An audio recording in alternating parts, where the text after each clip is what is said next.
Hello everyone, welcome to NDA Defense Institute's Daily Current Affairs. So let us see some of the important current affairs of today. The first one, it is Project O2 for India. So this project has been started by this Office of Principal Security Scientific Advisor, PSA, under the Government of India. So what is the objective of this specific project? Simple, to augment and to cope up with the ability to meet rise in demand for medical oxygen. So recently, because of the pandemic, India saw the deficit of oxygen, liquid medical oxygen for medical purposes, and to augment the country's ability or to make India prepared to meet the rise in demand for medical oxygen, this project O2 has been started by the Principal Scientific Advisor, the Cabinet Secretary, where the Cabinet Secretary will be the head, the topmost bureaucrat of India, generally an IAS officer. This Cabinet Secretary established this Office of Principal Scientific Advisor in 1999. The first Principal Scientific Advisor, it was Dr. APJ Abdul Kalam. Then only he came to become President of India. And the current Scientific Advisor, it is K. Vijayaraghavan. Generally, there is a 9-member advisory council. It is an advisory council. It will advise the Prime Minister on science, technology and other innovation, so which is called as PM STIAC, Prime Minister's Science, Technology and Innovation Advisory Council. This council, PM STIAC, is headed by this Principal Scientific Advisor. Next one, it is Pyrostria lalji. Recently, a 50-meter tall tree, of the coffee family. We have seen coffee only with this small height, and this coffee family, 50-meter tall height of coffee family, has been recently discovered from the Andaman Islands. And this was first reported, this specific species has been first reported in the Vandoor forest in South Andaman. So generally, still many forest area of India has been unexplored, and day by day the botanist and other paleontologists, they are trying to discover new species, and one such is this Pyrostria lalji, and it is also found in the Tirur forest near Jarawa Reserve Forest, and also this Munda Pahar forest in South Andaman. So this is the first recorded version of this Pyrostria genus in India. Generally, these kind of this Pyrostria genus plants are found in Madagascar, an island in the Western Indian Ocean near Africa, island. And IUCN classification, International Union for Conservation of Nature, IUCN classification classifies this as critically endangered, which means it is highly threatened. Only few plants are available in the wild. Critically endangered. Higher most, this threatened category is called as critically endangered. And this, why this name specifically Pyrostria lalji, in the sense, it is named after to honor Lalji Singh, a joint director and the head of office of Andaman Nicobar Regional Centers, Botanical Survey of India. To honor him only, the name has been given as Lalji. The third one, it is export of agriculture products. The recently Ministry of Commerce and Industry has released the data of the export, and it shows India has registered a tremendous growth in agri exports during the last financial year. Even though the pandemic was there, the export was considerable because agriculture was least affected. There is no need for work from home, and there is no need for lockdown and all. You can proceed with the agriculture activities because it doesn't need this 6 feet and 6 feet distance, social distancing and all. So that is why agriculture sector was in fact least disturbed, except for the loan and other things. Agriculture sector was in fact the least disturbed sector during the pandemic. And they can see the increase of nearly 17.34% during the last 2021 year. 17.3% higher. And what are the largest markets of our country's agriculture export? So India currently exports to nearly 58 countries. Agriculture products to nearly 58 countries, and largest importer of India's agriculture products are USA, China, Bangladesh, UAE, Vietnam, Saudi, Indonesia, so all these countries. And highest growth compared to the last year, which country saw the highest growth? It is for Indonesia, Bangladesh and Nepal, all our neighbors, nearby neighbors. And another unique thing that happened this year was the organic export, which means organic farming. What is organic farming? using zero or very minimal artificial fertilizers. Okay, and using and adopting to natural farming practices is called as organic farming. So Sikkim is the first state in India to be fully organic. First state in India, Sikkim, to be a fully organic state, and the organic exports nearly 51%. Okay, a growth of nearly 51%. Okay, padi ki padi it has increased. So it is a good sign. It will motivate, it will encourage the Indian farmers to go organic, because organic farming is a eco-friendly and it will be more adaptable to a resilient agriculture, okay, to brace against this climate change. Next one, it is IDEX DIO. Okay, this IDEX stands for Innovation for Defense Excellence. Okay, recently Rajnath Singh, our defense minister, they approved nearly this 498 crores, approximately 500 crores for this IDEX challenge. So it is a challenge. It is launched by Government of India for the first time in 2018 itself. Okay, this IDEX, this will be funded and managed by Defense Innovation Organization, DIO, okay, which is a not-for-profit company as per Section 8 of the Companies Act of 2013. So what is this not-for-profit? Simple. NGOs are generally considered as non-for-profit organization, non-governmental organization. So a company which only works to serve the people and working without profit, it is called as not-for-profit company. Any company that is not working for profit, okay va, profit varama போட்ட முதல் எனக்கு திருப்பி வரணும், இல்லை லாபம் பார்க்காம work பண்ணுற companies எல்லாம் not for profit companies, and those companies are incorporated under Section 8 of the Companies Act of 2013. And two defense public sector units, they are responsible for forming this DIO. One is HAL, Hindustan Aeronautics Limited, and BL, Bharat Electronics Limited, and also along with the Department of Defense Production under Ministry of Defense. So these three organizations, they together form this Defense Innovation Organization. So it is in the name. So what is the purpose? Defense innovation, to promote innovation and also indigenization. Indigenization in the sense producing locally. Okay, domestic, whatever we need, technology, ammunition, everything, you produce locally and domestically. Okay, in both aerospace as well as defense sector. And it involves financial support in nearly 300 startups, micro, small and medium enterprises, individual innovators and entrepreneurs, and 20 partner incubators. So thereby it will boost the local production of defense and defense technologies. Next one, it is forest reserves. Forest reserves stands for foreign exchange reserves. So recently India's forest reserves crossed this 600 billion mark for the first time. Okay, before it was some 2 years, 3 years before it was 400, later it became 500, now it is 600 billion. This foreign exchange reserve, which is called forest reserve, they are the reserves in the sense இருப்பு, ஒரு safety and contingency காக, okay, an asset that has been kept by the central bank. So what is our central bank? RBI. Every country maintains this reserve, forex reserve or foreign exchange reserve. Okay, and this forex reserve is maintained by RBI of India in foreign currencies and also some certain assets which can be easily replaceable. Simple, for example, if there is any uncertainty in the market, எதை ஈஸியாக கொடுத்து பணமாக மாற்றலாம், which is easy to convert into money, which is easy to get liquidity in the sense easy money, those are maintained as a reserves. ஓகேவா, ஒரு கண்டிஜென்சிக்காக வச்சுருப்பாங்க. Suddenly, for example, if crude oil prices increases, we have to pay more dollar to import the oil. So at that time they will use the foreign currencies, okay, to brace for any volatility and other uncertainty in the global market. And what are the components of the forex reserve? Okay, it comprises, first one, it is foreign currency. Okay, foreign currency assets or FCS they say. So these are basket of different currencies which are powerful currencies. For example, US dollar, euro, pound sterling of Britain, okay, Australian dollar, Japanese yen, also Chinese renminbi they have. So these foreign currencies together they will have a certain amount. So this foreign currency, okay, it's a major component of this forex reserve,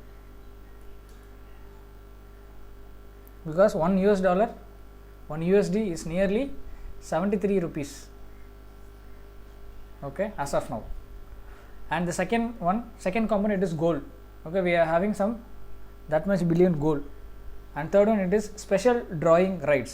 So the special drawing rights is maintained with the IMF. It is like FD, fixed deposit. For example, in bank you have fixed deposit, you will deposit and you will get interest. Similarly, it is special drawing rights is like money you have to pay to the IMF. It will be maintained in the IMF. If at all you face any problem, you can go and ask the IMF, நான் கொடுத்த மணி பணத்தை எனக்கு திருப்பி கொடுப்ப எனக்கு தேவைப்படுதுன்னு சொல்லிட்டு IMF will give. So it is also a form of reserve currency with International Monetary Fund or IMF, special drawing rights, and also RTP, reserve transfer position. It is also with the IMF. Simple, it is a reserve capital with the IMF. So to be a member of IMF, you have to contribute something to the IMF. So that is also considered one of the reserve. So why all this SDR, RTP? Simple, கை மீறி போயிடுச்சு, வரவுக்கு மீறி செலவு ஆயிடுச்சு அப்படின்னா they will come to the rescue. Okay, so forex reserve cross the 600 billion mark. Next one, it is open society statement.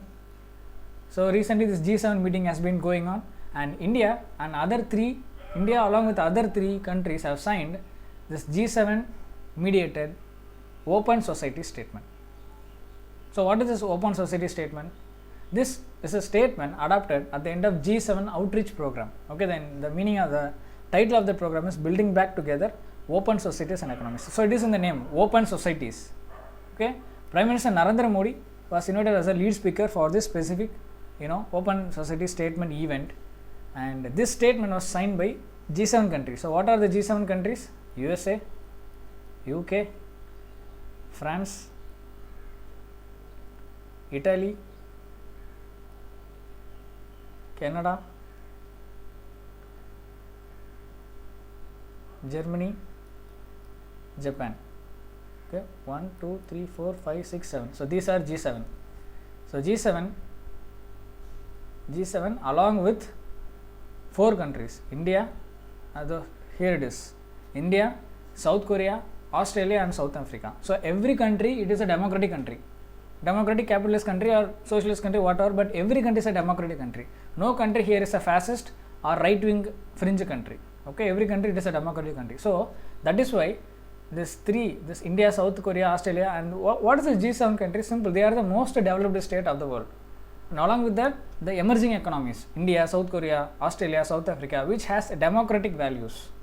Okay, they together sign this open society statement, and the PM of UK, Boris Johnson, called them as D11, which stands for Democracy 11, because they support for this democratic value throughout the globe. So what is the statement? The statement reaffirms, okay, value of freedom of expression, both online and offline, and safeguards democracy, because recently this right wing extremism or right wing, okay, the dominance has been seen throughout the world, China, Russia, Brazil, okay, Middle East, ISIS.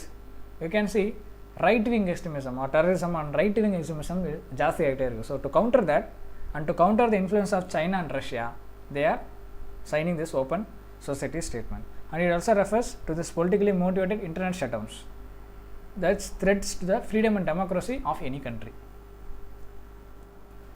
Next one, it is space tourism.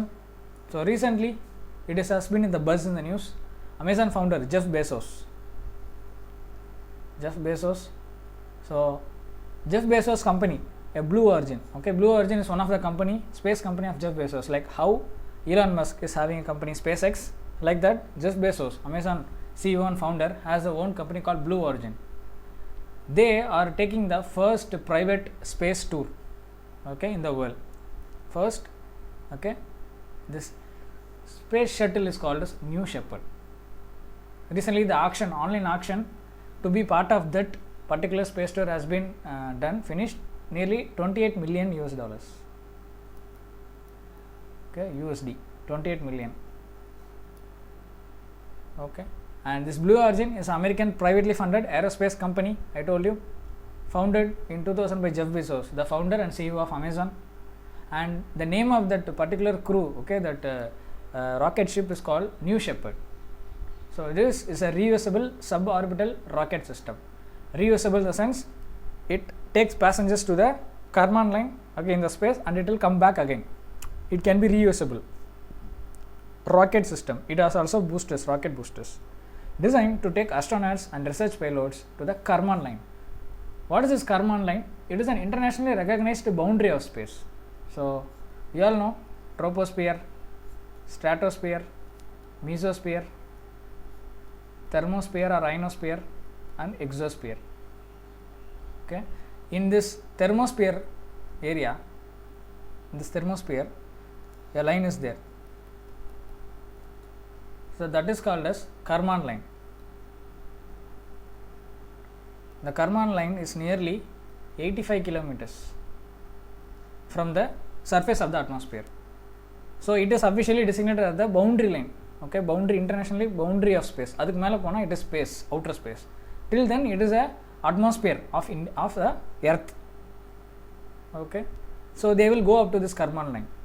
And why the name New Shepard? In the sense, the New Shepard, okay, it is named after this Alan Shepard. He was the first American to go to space and the second person after Yuri Gagarin of Russia to reach the space. And Project Mercury, Alan Shepard, okay, using this Project Mercury only, he went into the space as the first American. And this Project Mercury is the first human spaceflight program of USA. So if it is successful, this New Shepard project will be the first private space tourism of the world in the globe. Next thing, it is rare earth minerals. So recently, on seeing the data, okay, what is the data in the sense, US nearly imports 80% of its rare earth minerals from China. So US is relying heavily on China for this rare earth elements. So that is why the US Senate, okay, the highermost body, legislative body, they passed a law to boost this production and processing of rare earths. So what are these rare earth elements? Why it is called rare earth? We will see. Nearly 17 chemical elements are called as rare earth elements in periodic table. Okay, 15 lanthanides plus 2 elements, scandium and yttrium. So cerium, okay, with atomic number 58, it is the most abundant rare earth metal. Most abundant. It has been available a lot. So when they say rare earth elements, it does not mean that the elements will be very rare. Not like that. The elements, there is no shortage, but the extraction technique is very difficult. So that is why it is called rare earth elements. Not that only few percentage is available to use. Not like that. Okay, it is available plenty, but the technology to extract that from the mineral ore, it is difficult. So that is why it is called rare earth elements, or the technology to extract it easily is still not been found. And there are two main ore, okay, for this rare earth elements. One is monazite and second one is bastnaesite. And the monazite specifically, it is available plenty in India, along the beaches, okay, along the beaches of Indian coast, particularly this Kerala beach, monazite sand. Okay, in India, in Kerala and other beach, okay, along the beach side, this monazite deposits is huge. And China is the world largest reserve, is a world player having nearly 37% of the total rare earth elements in the world. Okay, and after that Brazil, Vietnam and Russia. So after all this, the remaining 12% are shared between the other world countries. So India may be having some 3 to 4%. So that's it. So China is having the largest reserve of this rare earth elements. So what are the uses of this rare earth elements? Simple. They are used in laptops, cell phones, smartphones and other nuclear technologies. Next one, it is integrated food security phase classification, or IPC scale. So recently, according to this scale, famine in Tigray, a city in Europe, are in phase 5. Okay, phase 5 is the worst phase. Okay, worst catastrophic phase of nearly 3.5 million people. 3.5 million out of 6 million people are experiencing famine. Famine in the sense pancham, patini. So people are dying because of famine. So what does this scale? This integrated food security scale or IPC scale, it is a tool, okay, to measure, to improve this food security analysis and decision making. To analyze ஒரு country famine இருக்கா இல்லையான்றது எப்படி சொல்கிறது? So you use this scale and you say in which phase the country is. So as you can see, in phase 1 it is none, there is no famine. Phase 2 it is stressed, there is having some kind of stress, and phase 3 a crisis started to happen. Okay, the food shortage is less and it is a serious problem. And phase 4 it is emergency we have to attend to it, if not it will lead to catastrophe. And the phase 5 it is catastrophe, which is a pakka famine. people start to die. So this phase 5 basically says out of 10,000 people per day, 2 people will die because of famine, because of non-availability of food. சாப்பாடு இல்லாமல் இறந்து போவாங்க அப்படின்னு. So this is a scale, and this scale is generally has been developed by this United Nations FAO, Food and Agriculture Organization, okay, one of the specialized agencies of United Nations, and it has a unit called Food Security Analysis Unit, and this unit only developed this specific scale, and this scale can be applied to all the countries in the world. And recently this African countries have been most affected because of this famine. And that's it with today's current affairs. So let us come up with a more informative and innovative current affairs tomorrow. Thank you.